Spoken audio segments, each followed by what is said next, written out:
Assalamualaikum warahmatullahi wabarakatuh.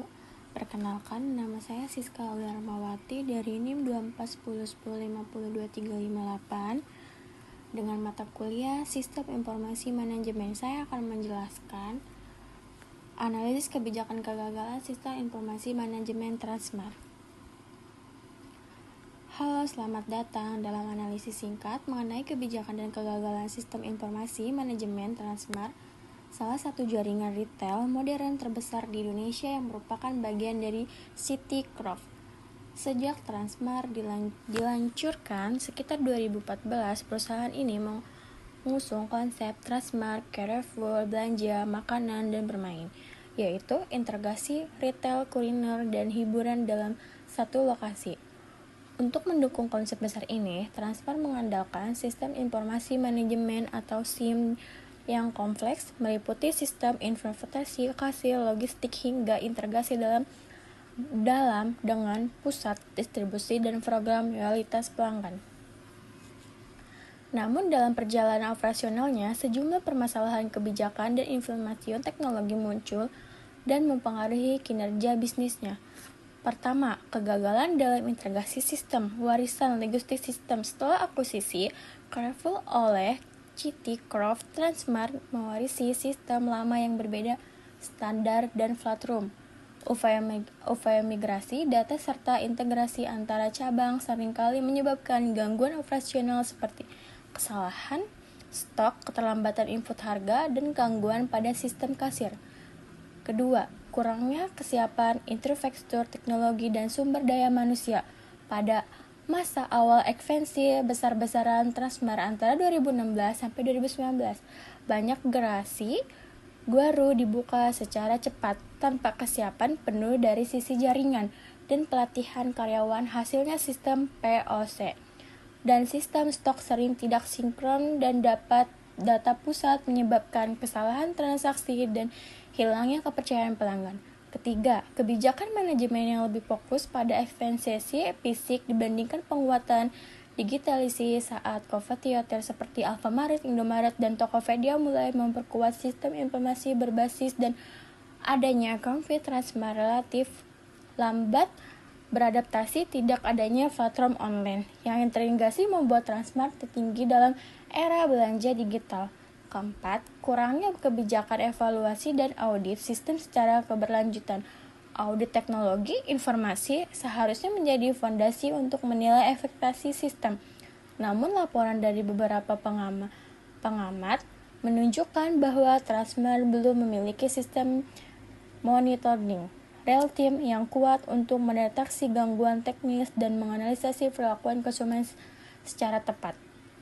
Akibat dari rangkaian kebijakan yang kurang adaptif ini, performa Transmart mengalami penurunan, bahkan beberapa gerai harus ditutup pada periode 2020 sampai 2024. Meskipun demikian, sejak 2023 Transmart memulai melakukan restrukturisasi digital termasuk integrasi sistem pembayaran non-tunai, program loyalitas berbasis aplikasi, serta kerjasama dengan platform e-commerce lokal. Ini menunjukkan adanya pergeseran strategi menuju sistem informasi yang lebih terukur dan modern.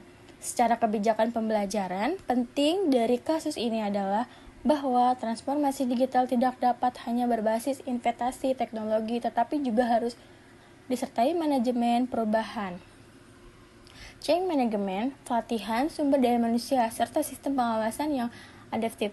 Dengan memperkuat integrasi data, melakukan evaluasi berkala terhadap integrasi IT, dan menerapkan kebijakan berbasis analitik pelanggan, Transmart berpotensi kembali berkompetisi di industri retail modern.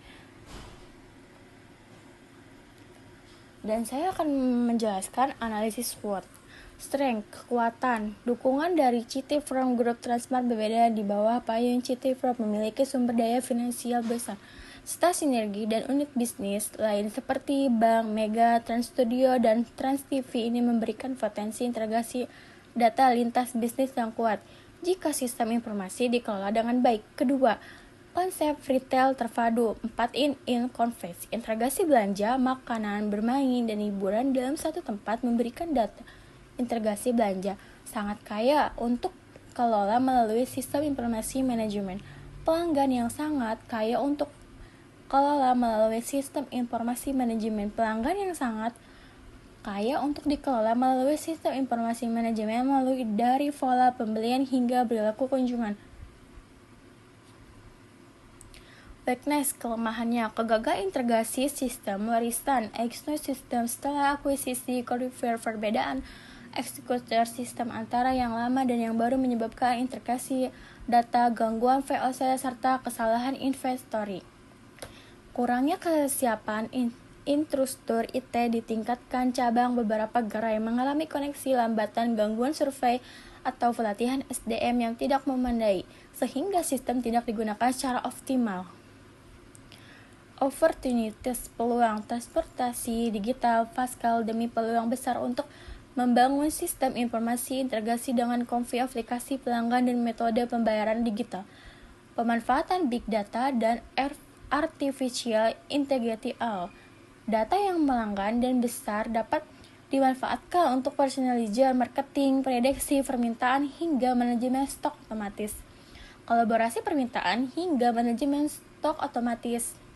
Integrasi dan pelanggan antara bank, Mega, Trans Studio, dan Trans dapat menciptakan sistem loyalitas terpadu berbasis analitik. Keempat, ancaman. Persaingan ketat dari retail digital dan marketplace, Tokopedia, Shopee, Blibli, dan bahkan Alfamart digital kini memiliki sistem informasi yang lebih efisien dan adaptif. Perubahan perilaku konsumen dan arah belanja online. Ketergantungan Transmart pada toko fisik menjadi resiko besar jika sistem informasi tidak mampu mendukung pengalaman belanja digital. Resiko keamanan dapat deprivasi pelanggan. Kelemahan dalam kebijakan keamanan sistem informasi dapat mengancam reputasi perusahaan jika terjadi kebocoran data. Keterbatasan kemampuan SDM dan informasi digital tanpa pelatihan dan manajemen perubahan yang kuat. Investasi sistem baru bisa gagal atau tidak memanfaatkan. Sekian dari saya, Siska Ramawati. Terima kasih. Wassalamualaikum warahmatullahi wabarakatuh.